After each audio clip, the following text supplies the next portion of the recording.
Assalamualaikum warahmatullahi wabarakatuh. Sebelumnya, perkenalkan, nama saya Alan Firdaus dari kelas 12 IPA 3. Ini saya akan menjelaskan laporan kegiatan yang berjudul pengaruh jenis tanah terhadap pertumbuhan tanaman kacang hijau. Yang pertama ada rumusan masalah. Bagaimana pengaruh jenis tanah terhadap pertumbuhan tanaman kacang hijau? Yang kedua, tujuannya untuk mengetahui pengaruh jenis tanah terhadap pertumbuhan tanaman kacang hijau.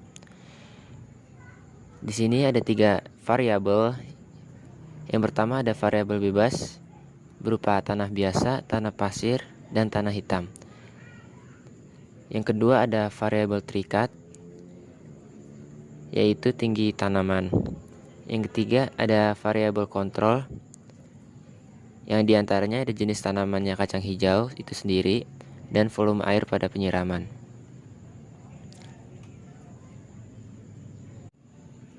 Di sini saya akan menjelaskan alat dan bahan yang dilakukan dalam percobaan ini. Alatnya ada 3 buah aqua glass, penggaris, pulpen atau pensil, dan penyemprot tanaman. Bahannya ada biji kacang hijau itu sendiri, air, tanah hitam, tanah biasa, dan tanah pasir. Berikut langkah kerja yang dilakukan dalam percobaan ini. Yang pertama, siapkan 3 buah gelas air mineral bekas sebagai tempat untuk menanam biji kacang hijau itu.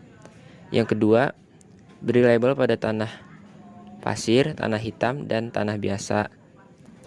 Yang ketiga, masukkan tanah sebanyak setengah gelas air mineral sesuai dengan jenisnya.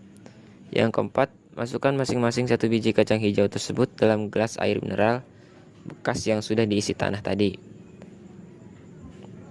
Yang kelima, siram 1 kali dalam sehari sebanyak 10 ml atau 5 kali semprotan.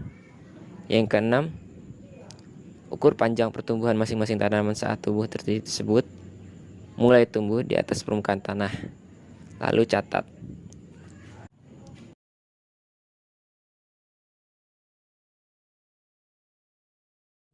Kesimpulan yang saya dapatkan pada percobaan kali ini yaitu berdasarkan hasil pengamatan dan pembahasan, peneliti menyimpulkan bahwa proses pertumbuhan dan perkembangan tanaman kacang hijau dimulai dari perkecambahan, lalu tumbuhnya akar, batang, lalu daun.